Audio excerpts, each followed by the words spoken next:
Vale, entonces en el número 13 nos dicen para el transistor ideal de la figura, obtener su punto de funcionamiento, corriente de base, corriente de colector, corriente de emisor y tensión colector-emisor. Vale, o sea, todas las tensiones y corrientes en el transistor. Como siempre, voy a dibujar por aquí las características del transistor en estos primeros para ir teniendo claro cómo son las características y aprender a dibujarlas, ¿vale? Recordar, esto es la base en este transistor, este es PNP, este es el emisor, este es el colector, corriente de base. La corriente de base en estos transistores, para que me salga positiva, tengo que cogerla en este sentido, saliente de la base, ¿vale?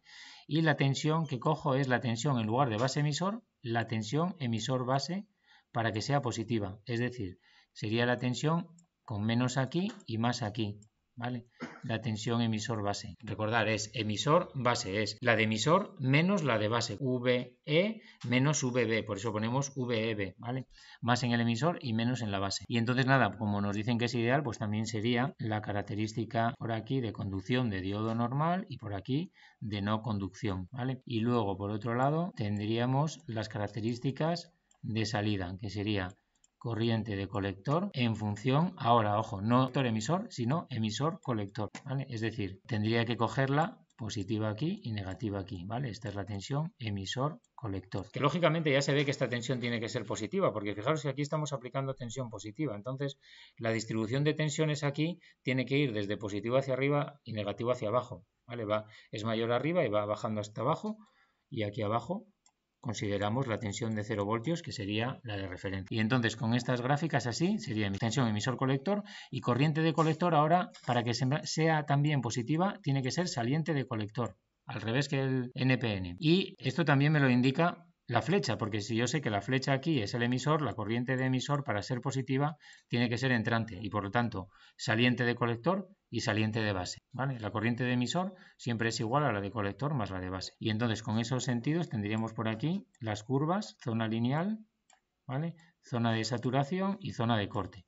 Diferentes valores de corriente de base. Entonces ahora, en los transistores siempre la forma más rápida de obtener el punto de funcionamiento es ver qué pasa por la unión base-emisor. Entre la unión base-emisor tenemos básicamente un diodo con esta característica. Entonces decimos, bueno, aquí hay posibilidad de que circule corriente, que ahora tiene que ser, para que esté polarizado directamente, tiene que entrar la corriente por el emisor y salir una parte por aquí, por la base, ¿vale?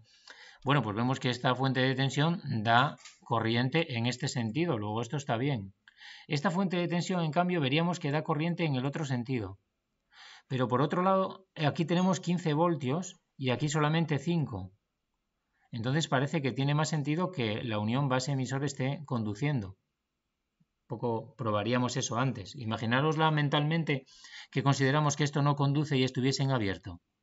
Pues entonces tendríamos 15 voltios en el emisor y 5 voltios en la base, porque la corriente de base sería 0, si suponemos que no conduce. Entonces tendría una tensión emisor-base que sería de 10 voltios y por lo tanto estaría en un punto como por aquí, no puede ser. ¿Vale? Hay que hacer un poco la abstracción, si no, pues hacemos las pruebas correspondientes, ¿no? Aquí la prueba un poco más razonable, es decir, esta va a conducir porque tengo más tensión aquí, 15 voltios, que aquí. Entonces podríamos ir ahora, borramos, vamos a borrar esta parte. Todavía no estamos mirando qué pasa entre emisor y colector, ¿vale? Solamente entre base y emisor. Entonces decimos, bueno, pues yo creo que esto tiene toda la pinta de que va a conducir, ¿vale? Y por lo tanto, como es ideal, es una conexión directa. Y claro, entonces aquí ya veo que me quedan 15 voltios aquí directamente por la fuente con respecto a masa y aquí tengo 5. Entonces con esta polaridad son 10 aquí. Vale, entonces 10 entre 50 son 0,2. Vale, 0,2 miliamperios. Entonces estos serían 0,2 miliamperios. Vale, entonces esa parte ya la tendríamos y ahora nos quedaría ver qué pasa aquí por la parte de salida. Y fijaros, ¿podría estar así en corte? Bueno, pues nosotros ahora mismo ya sabemos la corriente de base, que son 0,2 miliamperios. Entonces puedo escoger por aquí una curva, por ejemplo esta, sería la de 0,2 miliamperios. Que por tanto aquí, como la beta es de 100, sería de 20 miliamperios en corriente de colector. Esto correspondería a la de 20 miliamperios de corriente de colector. Y ahora ya solo tengo que decidir, una vez que tengo esto, ya sé la curva en la que estoy, como siempre, porque es o estoy aquí en zona activa o estoy aquí en zona de saturación. ¿vale? Con lo cual ya ni siquiera puedo estar en corte, porque no pertenece a ningún punto de esta zona. Podría estar aquí, en el origen, pero eso implicaría tener tensión aquí 0, y no es el caso, porque si lo dejo en corte voy a tener 15 voltios, lo cual no puede ser. Entonces ya el corte ni lo pensamos. Una vez que estamos con 0,2 miliamperios, podemos considerar o que estamos en zona activa y es una fuente de corriente, o estamos en zona de saturación y es un cortocircuito, porque eso me sirve incluso para el punto del origen. También forma parte de saturación. Entonces no hace falta ni pensar en corte. Vale, entonces, ¿qué decimos? Bueno, pues nada, podemos probar un poco los dos casos. Imaginaros que probamos que está en saturación, entonces pondría aquí un cable. Si está en saturación, pues aquí tendría una caída de tensión que serían 15 voltios entre 2K. O sea, tendría 15 voltios aquí. Entre 2K me daría una corriente de colector de 7,5 miliamperios, ¿vale? Y ahora la comprobación es que tengo que estar aquí en esta zona, es decir, que esto tiene que ser menor que beta por I de base. Esto sería para hacerlo sin gráficas, recordando que esto tiene que ser menor que beta por I de base, y beta por I de base vale 20 miliamperios en esta curva, 20 miliamperios. Con lo cual esto está correcto. Me sale un punto, pues si estos son 10, estaría como por aquí, ¿de acuerdo? Este sería el punto de 7,5 miliamperios. Por lo tanto es correcto, ¿lo veis? Si no hago las gráficas, que ya muchas veces cuando cogemos práctica no las dibujamos, pues la condición es esta, que me tiene que salir que la corriente de colector sea menor que beta por I de base, ¿vale? Con lo cual esto es lo correcto. Pero vamos a hacer ahora el otro caso, para practicar un poco más. Vamos a ver por qué no puede estar en zona activa. ¿Qué pasaría si hubiésemos supuesto que estaba en zona activa? Entonces, para suponer que está en zona activa, lo que tendríamos que hacer es sustituir aquí entre emisor y colector por una fuente de corriente, que lleva corriente hacia abajo, ¿vale? Porque tiene que ser saliente de colector. Entonces aquí pondríamos la fuente de corriente, ¿vale? Y esta fuente de corriente tiene que ser de valor beta por I de base, que son 20 miliamperios. Y ahora lo que tengo que hacer es comprobar que la tensión emisor-colector me sale positiva. ¿Por qué? Porque tiene que estar en esta zona de aquí. Yo ahora estoy suponiendo que estoy en esta zona. Entonces me puede salir 0 y estaría en el límite, o positiva, ¿vale? Tiene que salir mayor o igual que 0. Si me sale negativa está mal. Tiene que salir negativa, claro, porque no es la solución correcta. Entonces, esto ahora ya no vale y esto tampoco vale. Entonces, si yo sé que por aquí pasan 20 miliamperios, automáticamente sé que en esta resistencia tengo 20 por 2K 40 voltios. ¿Lo veis? Entonces, la tensión emisor-colector, ¿cómo sería? Fijaros, yo siempre lo hago así, parto del negativo y me encuentro uno que va positivo, una tensión que lleva positivo, entonces sería menos 40. Y sigo por aquí y me encuentro con esta, que entro por el negativo y salgo por el positivo, más 15. Estos son 25, ¿no? Menos 25, ¿de acuerdo? Y esto es menor que 0. Esto es como lo comprobaría de forma analítica si no tuviese las curvas. No puede ser, ¿vale? En realidad sería menor que la tensión emisor-colector en saturación, pero en este caso la tensión emisor-colector en saturación es 0. Esto no puede ser. Si lo vamos a representar a las curvas, sería menos 25, ¿no? Pues sería tener una corriente de colector de 20 miliamperios y un punto como por aquí, con una tensión aquí de menos 25 voltios. Claro, este punto no pertenece a la curva, así que no puede ser.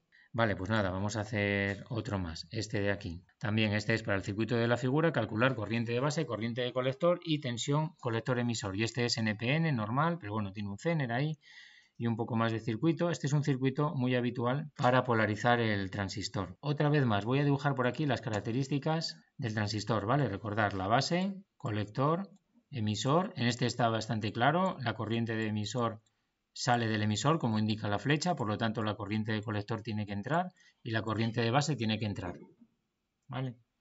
Tendríamos corriente de base en función de tensión base-emisor. Tenemos zona de conducción y la zona de no conducción aquí del diodo base-emisor. Y luego, por otro lado, corriente de colector en función de tensión emisor-colector para diferentes valores de corriente de base, ¿vale? Aquí tendríamos diferentes valores de corriente de base, tenemos la zona activa, tenemos la zona de saturación, pero bueno, ya sabéis que siempre por debajo de la curva correspondiente, y tenemos la zona de corte. Bueno, este también os lo ponemos porque este es interesante para hacer unos truquillos que se hacen con este tipo de circuito, que se hace siempre de la misma manera, que es lo siguiente: a la hora de analizar este circuito vemos que hay muchas mallas. Aquí tenemos una malla, aquí tenemos otra malla, 3 mallas en total, ¿vale? Esto a los eléctricos, las mallas les encantan y aplican matrices y tal y resuelven por matrices con el álgebra de matrices. A los electrónicos no nos gustan nada las mallas.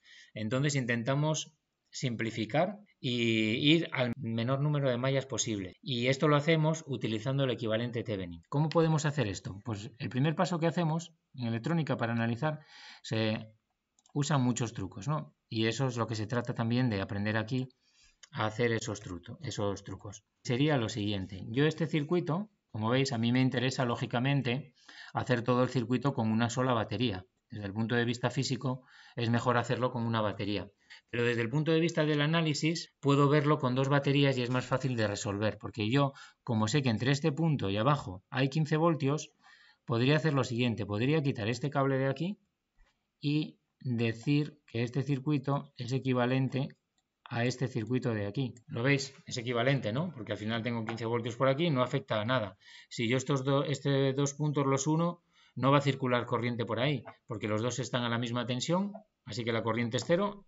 Lo mismo es un cable que es un circuito abierto, lo puedo quitar. Pero ahora esto me ayuda a simplificar, porque fijaros, esto que tengo aquí, puedo hacer el equivalente Thevenin y pasar a otro circuito un poco más sencillo. Y no tengo que ir resolviendo todas las mallas del circuito. Voy hacia circuitos cada vez más sencillos. Y esto con un poco de práctica se hace sin hacer tantos pasos. ¿Vale? Entonces vamos a calcular el equivalente Thevenin de esa parte. Pues si yo quiero calcular el equivalente Thevenin, bueno, fijaros, primero lo que yo quiero calcular es el equivalente Thevenin entre estos dos puntos. Vamos a llamarlos X e Y. ¿Vale? Entonces lo que tengo que hacer es coger este circuito y lo pongo primero en vacío, como está aquí. ¿Recordáis? Para hacer el equivalente Thevenin, con lo cual calculo su tensión Thevenin aquí. ¿Cuánto me queda? Es inmediato, son 15 voltios, dos resistencias iguales. Aquí tengo 7,5 voltios. ¿Veis? No, es que no hay ni que pensar. Lo podríamos haber hecho directamente en el circuito original, imaginándonoslo un poco mentalmente, ¿vale? Pero lo hacemos así para practicar. Y lo siguiente es la resistencia que se vería entre los terminales X e Y. ¿Cómo se hace eso?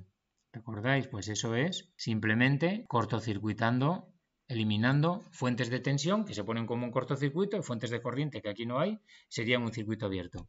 Y mirando qué resistencia habría a través de estos dos terminales, ¿vale? Entonces, bueno, claramente tienen este punto común y este punto también es común porque viene por aquí, ¿vale? Están en paralelo. Entonces la resistencia que veo, Thevenin, es 10K en paralelo con 10K, como son iguales, 5K. ¿Lo veis? Aquí os lo estoy haciendo, como os digo, muy despacio, pero lo podríamos haber hecho mentalmente en el circuito original. Entonces, bueno, casi lo puedo hacer aquí. Podemos sustituir todo este circuito, poner la fuente de tensión que tenemos aquí de 15 voltios y aquí pondría una resistencia, que es la resistencia Thevenin, 5K, y aquí la fuente de tensión Thevenin, que son 7,5 voltios. ¿Lo veis? Y queda un circuito pues bastante simple. ¿Veis? Por lo que os decía, que esto casi mentalmente no hace falta pensar mucho para haber hecho todo este proceso.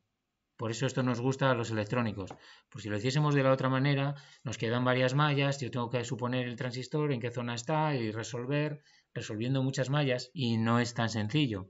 Yo aquí ahora directamente en este circuito ya puedo ver que esta fuente de tensión me va a dar corriente y por lo tanto parece que el transistor va a estar conduciendo, ¿no? Por la unión base-emisor. La corriente entra por la base, ¿de acuerdo? Tendría que salir por el emisor. El Zener, como aquí tenemos 15 voltios, también parece que va a estar en zona Zener, entonces podemos ir haciendo por ahí hipótesis, ¿no? Nos quedaría también decidir si el transistor va a estar en zona activa o en zona de saturación. Ahí queda un poco tomar esa decisión. De todas maneras, vamos a hacer los dos casos. Vamos a suponer, por ejemplo, primero que esté en zona activa. Entonces, para hacerlo aquí aparte. Entonces decimos, bueno, el Zener parece que va a estar en zona Zener. Yo aquí tengo 15 voltios. El Zener parece que va a estar en zona Zener. Entonces, bueno, pues me la juego y voy a decir que va a estar conduciendo porque le entra corriente por arriba y por lo tanto sería como una fuente de tensión así.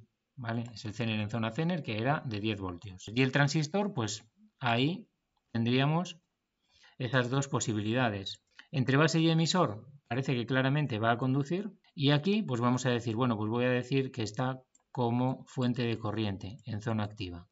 Y entonces tendría un valor que sería igual a beta por I de base, ¿vale? Siendo I de base la corriente que entra por aquí. Estoy suponiendo que estoy en zona activa y tendría luego que calcular la tensión colector-emisor a ver si me sale positiva y está realmente en zona activa. Lo que ocurre en este circuito es que nosotros los que hemos hecho hasta ahora no tenían resistencia de emisor.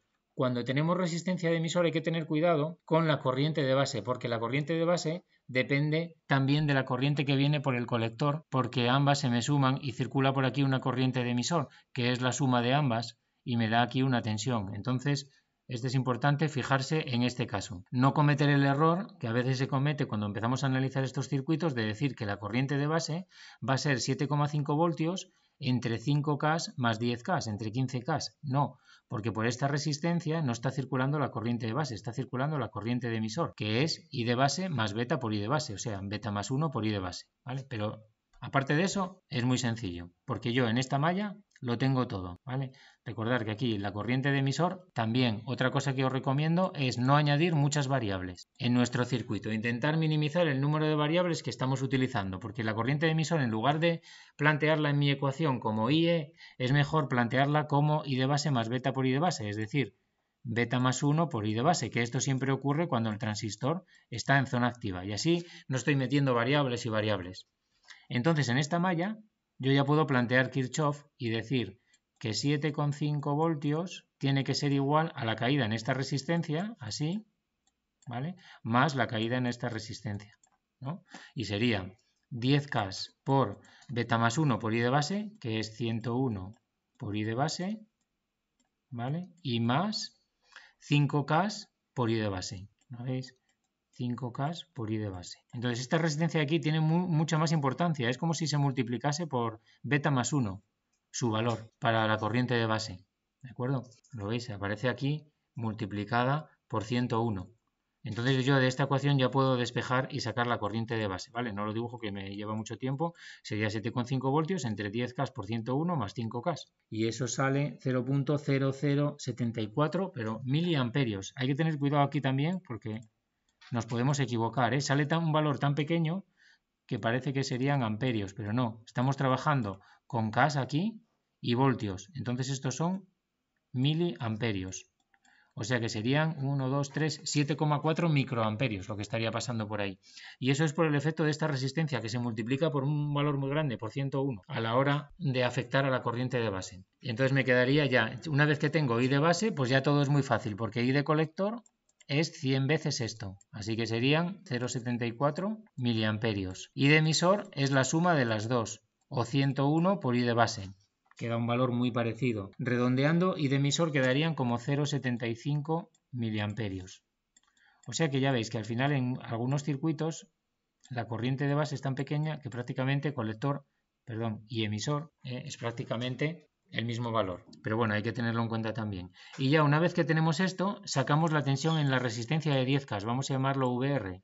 La tensión en la resistencia de 10K, VR, sería simplemente 10K por 0,75 miliamperios, ¿vale? O sea, 7,5 voltios. Y ahora ya solo me faltaría calcular la tensión colector-emisor para ver si todo está bien. Aquí está la prueba de fuego, que es si esta tensión de aquí, colector-emisor, me sale positiva o no, entre colector y emisor. Bueno, pues voy y me encuentro, hago toda la malla, por ejemplo, por aquí. Me encuentro VR en sentido contrario, que son menos 7,5. Luego sumaría 15 de la fuente, que me la encuentro entrando por el negativo y saliendo por el positivo. Luego está la suma, 15. Y luego me encuentro en sentido contrario la del Zener, menos 10. Claro, ya me sale 17,5, así que estos son menos 2,5. Bueno, lo que me interesa claramente es que esto es menor que 0. Luego no puede ser, ¿vale? O sea, tensión colector-emisor me sale menos 2,5. Voy a ponerlo aquí para dibujarlo sobre las gráficas. Y claro, esto ahora, si yo voy a las gráficas, sería corriente de base eran 0.0074 miliamperios. Vale, pues sería, por ejemplo, puedo considerar esto de aquí, 0.0074 miliamperios. Con lo cual sería esta gráfica, o estar aquí o aquí, ¿no? Claro, yo he supuesto que estaba en zona activa, pero me ha salido una tensión que está por aquí, menos 2,5 voltios, ¿vale? Luego no puede ser. Aquí estaría bien, tendría una corriente como por aquí de 7,4 microamperios, si lo quiero poner, 7,4 microamperios, pero en la parte de salida no está bien, así que eso significa que no me sirve.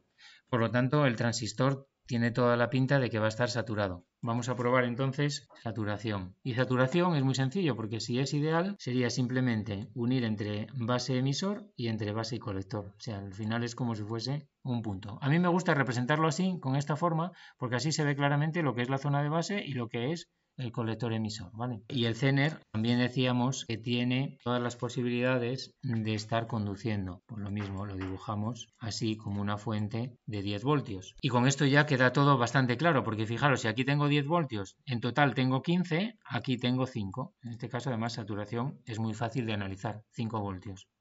Y por lo tanto ya sé la corriente de emisor. Por aquí vendrían 0,5 miliamperios. ¿Qué más? Si aquí tengo 5, significa que en este punto tengo 5 voltios y en este 7,5. Así que tengo más aquí que aquí, menos, ¿no? 7,5 menos 5, 2,5 voltios, ¿vale? 2,5 voltios en la resistencia de 5. Y 2,5 entre 5 son 0,5 miliamperios de corriente de base, ¿vale? Y entonces ya saco también directamente la corriente de colector, porque si la corriente de colector viene por aquí hacia abajo, por aquí me entran 0,5 y por aquí van otros 0,5, fijaros que este también es un poco caso especial, ¿eh? Porque queda que vienen por aquí 0,5 y por aquí van 0,5, así que la corriente de colector queda 0, ¿vale? Queda 0. Pero bueno, no pasa nada, vamos a representarlo para comprobar si todo está bien, si tenemos duda. Sería la corriente 0,5 miliamperios de base, ¿vale? Vamos a ponerlo, no queda escala, ¿no? Pero bueno, por ejemplo aquí 0,5 miliamperios. La curva ahora sería una curva de corriente de base de 0,5 miliamperios, o sea que tendría estas zonas y aquí tendríamos 50 miliamperios en la corriente de colector en este nivel, ¿vale? Esta sería la curva de corriente de base 0,5 miliamperios, ¿vale? Y la tensión es 0, o sea que tengo que estar por esta zona de aquí. Y la corriente que me sale, que es lo que yo tengo que comprobar al final, es que la corriente de colector, que es 0, tiene que ser menor que beta por I de base. Y beta por I de base son 100 por 0,5, 50 miliamperios. O sea que esto claramente de forma analítica está bien. Y si lo represento, sería que al final estoy trabajando en este punto, lo cual está bien también. Estoy en la zona de saturación y justo en el punto de corte, aquí en el origen, ¿vale? Ese es un punto que corresponde a la característica de 0,5 miliamperios y en la zona de saturación, ¿vale?